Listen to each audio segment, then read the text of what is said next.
Bir de Patmos Hizmet Merkezimiz var. Patmos Hizmet Merkezimiz de kaymakamlık binasında hizmetlerdir. Patmos olmak üzere 37 kişi. Bunun 8 tanesi yardımcı hizmetler personeli, yani 8'i düştüğümüz zaman 29 tane personelimizle hizmet görmekteyiz. Toplum yararına programlar çerçevesinde 1375 kişi, bunun 1000'i temizlik, 375 kişi güvenlik efendim. Milli Eğitim Tahsisi. Tabii istihdam kurumları dünyanın her yerinde o ülkeler için büyük önem arz eden hizmetleri icra ederler. Çünkü istihdam ve işsizlikle mücadele tüm ülkelerin en önemli meselesidir. Bu meseleyle ilgili de devletin tüm birimleri, sivil toplum örgütleri, iş çevreleri seferberlik halinde oldular. Çok iyi hatırlayacağınız gibi 2017, 2018, 2019 yılları Sayın Cumhurbaşkanımız tarafından Milli İstihdam Seferberliği yılları olarak ilan edildi ve bu yıllarda işsizlikle mücadeleyi ve istihdamla ilgili daha aktif ve etkin programlarımızı devreye alma fırsatı ve imkanları bulduk. Hepimizin bildiği gibi işsizlikle ilgili mücadelede elbette tüm ülkelerin olduğu gibi ülkemizin de zorlukları var. İş bulmak kolay olmadığı gibi işverenlerimizin de aradığı vasıflarda ve niteliklerde elemanı temin etmesi de zannedildiği kadar kolay olmamaktadır. İşte bu seferberlik yıllarında iş gücü piyasasına daha nitelikli eleman yetiştirmek için hem teorik hem pratik programların birlikte yürütüldüğü MEGİP projesini Türkiye Odalar ve Borsalar Birliği ile hayata geçirmenin kararlılığı içerisinde olduk. Ve bu süreçte 33 bin insanımızın MEGİP projesinden istifade ettirme fırsatı bulduk. İşkur aracılığıyla tüm kurum ve kuruluşlarımızın seferberliğiyle 2017 yılında 1.057.249 kişiyi, 2018 yılında 1.240.308 kişiyi, 2019'un artık son günlerini yaşıyoruz ama rekorlarımızın her yıl egale edildiği, geride bırakıldığı bir yılı da bu yıl geride bırakmış oluyoruz. 1.470.000'i bugün itibariyle işe yerleştirmemiz olarak kayıtlara girmiş bulunuyor.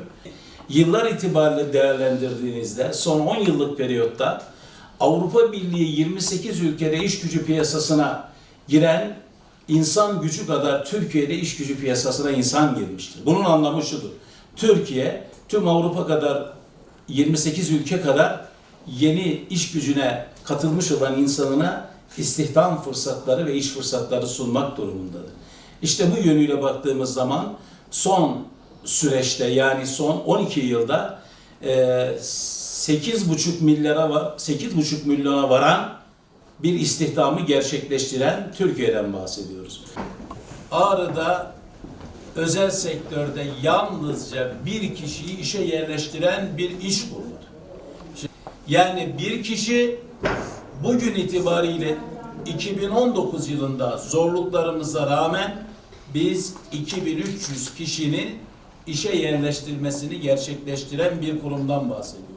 Kadını, genci, tüm toplum kesimlerine farklı hizmetleri yürüten ama bu hizmetleri yürütebilmek için de elbette işverenleriyle ve toplumun tüm kesimleriyle sıkı işbirliği halinde bir personel yapımız söz konusu. Sonra dedim ki, ne yaptınız? İş buldular mı dedi. Bir haber vermedi bana, bulunmamıştır dedi. Dedim de illaki yardımcı olmuşlar. Bir ara bakayım. Aradım. Yoksa burada sanayicinin, iş adamının, ehli ticaretin, ticaret erbabının yaptıkları önemli.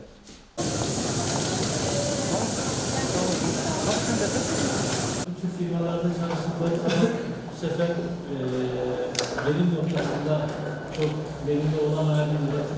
Türkiye'de iş gücü piyasasında son dönemde aldığımız mesafe, başarı ve iş kurum etkinliğinin en önemli unsuru bizim verdiğimiz aktif programlardır. Ve ondan sonra da işinde devamlı olarak bu elemanlarla çalışanlarla da elbette daha iyi fırsatlar ve imkanlarda hizmetimizi sunmaya devam edeceğiz. Kariyer Günü etkinliğimize teşvik buyurduğunuz için şahsım ve kurum adına teşekkür ediyorum. Bugün burada Gerçi vesile olandan Allah razı olsun. Bunu hasreten söylemek istiyorum. Bir şahıs ki geldiği zaman çok şeyleri değiştiriyor. Bunu ismen ifade etmek çok önemli değil ama hepimiz anlıyoruzdur. İnşallah biz Ağrı'yı Doğu'nun parlayan yıldızı yapacağız Hasan abi. Bu işte iddialıyız. Ağrı'yı kafaya taktım. Tabii bu arada Ağrı'da biz çalışmalar yaparken İşkur'un desteğini hiç unutamıyorum.